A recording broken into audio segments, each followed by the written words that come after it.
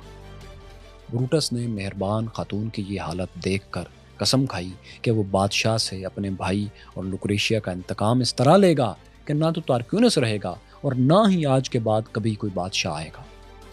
لوکریشیا مر گئی اور روم میں بغاوت کو بروٹس نے لیڈ کرنا شروع کر دیا۔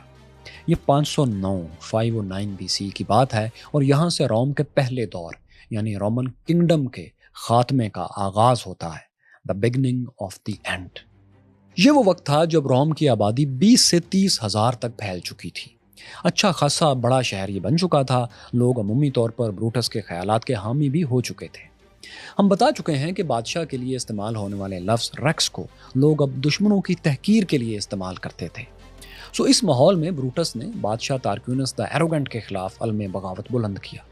اسے ایلیٹ کلاس کے طاقتور طبقے کی سینیٹرز کی حمایت بھی مل گئی۔ ان دنوں تارکیونس ایک ملٹری کیمپین پر شہر سے باہر تھا، روم سے کچھ دور تھا۔ بروٹس نے اپنے اتحادیوں سے مل کر شہر کے دروازوں کا کنٹرول سنبھال لیا۔ جب کنگ تارکیونس واپس آیا تو اسے شہر میں گھسنے ہی نہیں دیا گیا۔ تارکیونس کو شہر کے دروازے بند ملے۔ تارکیونس نے ہمسایہ ریاستوں میں اپنے سپورٹرز کی مدد سے بار بار روم میں گھسنے اور مخالفین کو شکست دینے کی کوشش کی، روم کو فتح کرنے کی کوشش کی، مگر ہر بار ناکام رہا۔ بروٹس جس کے بھائی کو مارنے کے بعد تارکیونس نے اسے احمق، نیم پاگل سمجھ کر چھوڑ دیا تھا، اسی نے نہایت خوبصورتی سے طاقتور بادشاہ کو پوری گیم سے آؤٹ کر دیا تھا، بغیر قتل کیے۔ کئی برس کی ناکامی کے بعد ساتھیوں، ریکس تارکیونس پربس دا ایروگنٹ یونان چلا گیا، گریس چلا گیا اور وہیں کسی شہر میں گمنام بوڑھے کی موت مر گیا۔ نہ گورے سکندر، نہ ہے قبر دارا، مٹے نامیوں کے نشان کیسے کیسے۔ ساتھیوں، تارکیونس دا ایروگنٹ کی شکست کے ساتھ ہی روم ہمیشہ کے لیے بدل گیا۔ 509 BCE میں بروٹس کی قیادت میں روم کو کنگڈم سے ریپبلک کر دیا گیا، ٹرانزیشن ہو گئی۔ روم میں بادشاہت 244 ایئرز قائم رہنے کے بعد ختم ہو گئی۔ یہاں تک آتے آتے رومنز کے دو مزاج بہت پختہ ہو چکے تھے۔ ایک تو وہ خود کو آزاد شہری سمجھتے تھے، دوسرا وہ خود پر اب کسی بھی ایک شخص کی حکمرانی کو تسلیم کرنے سے نفرت کرنے لگے تھے۔ ان کے دلوں میں گہرائی تک بادشاہ کے لیے، ایون بادشاہ کے لفظ کے لیے بھی نفرت پیدا ہو چکی تھی۔ اسی لیے تو یہ انقلاب آیا تھا۔ اب یہ جو نیا سسٹم روم میں آیا، اس میں سینٹ ممبرز کو تمام آزاد رومن مرد منتخب کرتے تھے اور پھر یہ سینٹ اپنے میں سے 2 لوگوں کو پھر الیکٹ کرتی تھی ووٹنگ کے ذریعے۔ یہ 2 لوگ 1 سال کے لیے روم کے حکمران بنتے تھے۔ ان 2 حکمرانوں کے ادارے کو کونسل کہا جاتا تھا، یعنی 1 ریاست 2 حکمران۔ یہ دونوں ممبرز کونسل کے حکمران یہ مشاورت سے فیصلہ کرتے تھے اور دونوں کی رضامندی کے بغیر، دونوں کی مرضی کے بغیر کوئی اہم فیصلہ نہیں ہو سکتا تھا۔ سینٹ بھی اس میں شامل ہوتی تھی۔ یعنی ایک شخص کی حکمرانی اور پھر برسوں برس تک حکمرانی اب رومنز کے لیے برداشت کرنا ناممکن تھا اور کسی کا رہنا بھی ناممکن تھا۔ اس نئے سسٹم میں ساتھیوں، رومن ریپبلک نے جو پہلی کونسل منتخب کی، اس کے پہلے دونوں ممبرز آپ جاننا چاہیں گے کون تھے؟ ایک یہی احمق بروٹس اور دوسرا لوشیس کولائٹنس، وہی جس کی بیوی لوکریشیا کو سیکسٹس نے ہوس کا نشانہ بنایا تھا۔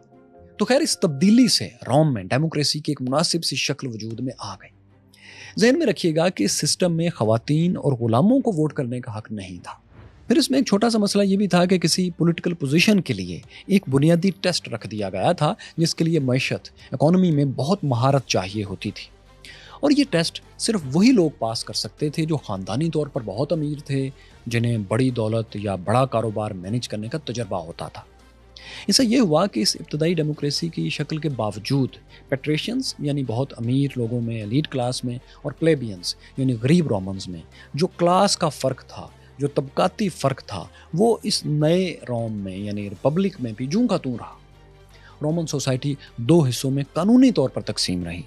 پلیبینز غریب لوگ ایک ایک کمرے کے گھر میں 6 10 کی تعداد میں رہتے تھے، جبکہ اسی گلی میں پیٹریشنز امیر لوگ پلیبینز کے ساتھ ساتھ محل نما بڑے بڑے گھروں میں رہتے تھے۔